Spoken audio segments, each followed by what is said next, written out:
Peace is possible. It is possible.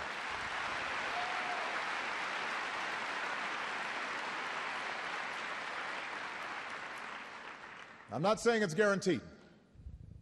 I can't even say that it is more likely than not, but it is possible. I know it doesn't seem that way. There are always going to be reasons to avoid risk. There are costs for failure. There will always be extremists who provide an excuse not to act. I know there must be something exhausting about endless talks about talks and daily controversies and just the grinding status quo, and I'm sure there's a temptation just to say, enough. Let me focus on my small corner of the world and my family and my job and what I can control. But it's possible. Negotiations will be necessary, but there's a little secret about where they must lead. 2 states for 2 peoples. 2 states for 2 peoples.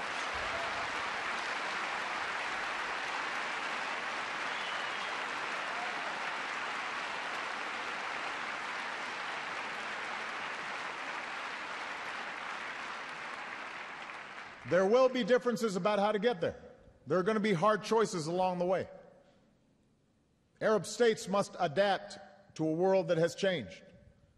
The days when they could condemn Israel to distract their people from a lack of opportunity or government corruption or mismanagement, those days need to be over. Now's the time for the Arab world to take steps towards normalizing relations with Israel.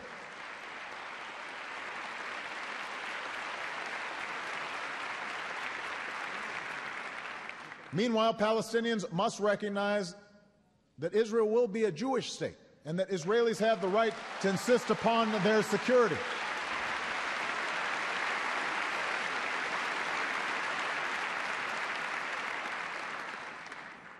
Israelis must recognize that continued settlement activity is counterproductive to the cause of peace, and that an independent Palestine must be viable with real borders that have to be drawn.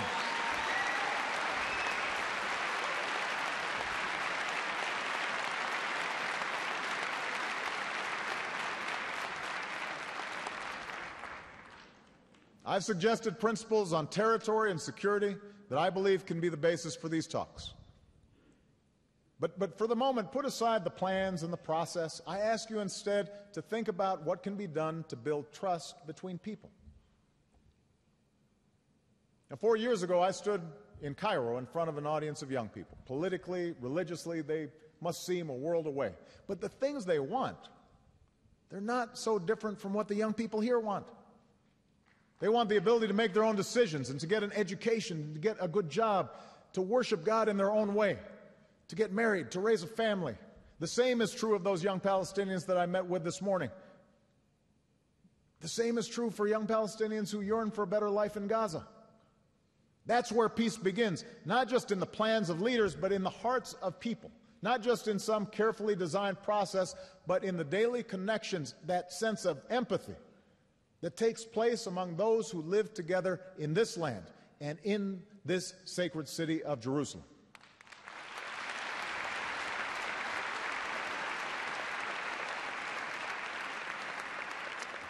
And let me say this as a politician. I can promise you this. Political leaders will never take risks if the people do not push them to take some risks. You must create the change that you want to see. Ordinary people can accomplish extraordinary things.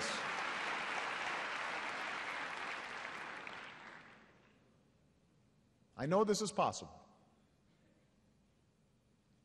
Look to the bridges being built in business and civil society by some of you here today. Look at the young people who've not yet learned a reason to mistrust, or those young people who've learned to overcome a legacy of mistrust that they inherited from their parents, because they simply recognize that we hold more hopes in common than fears that drive us apart. Your voices must be louder than those who would drown out hope. Your hopes must light the way forward. Look to a future in which Jews and Muslims and Christians can all live in peace and greater prosperity in this holy land. Believe in that.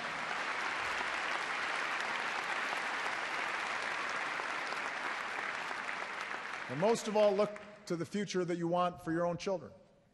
A future in which a Jewish, democratic, vibrant state is protected and accepted for this time and for all time.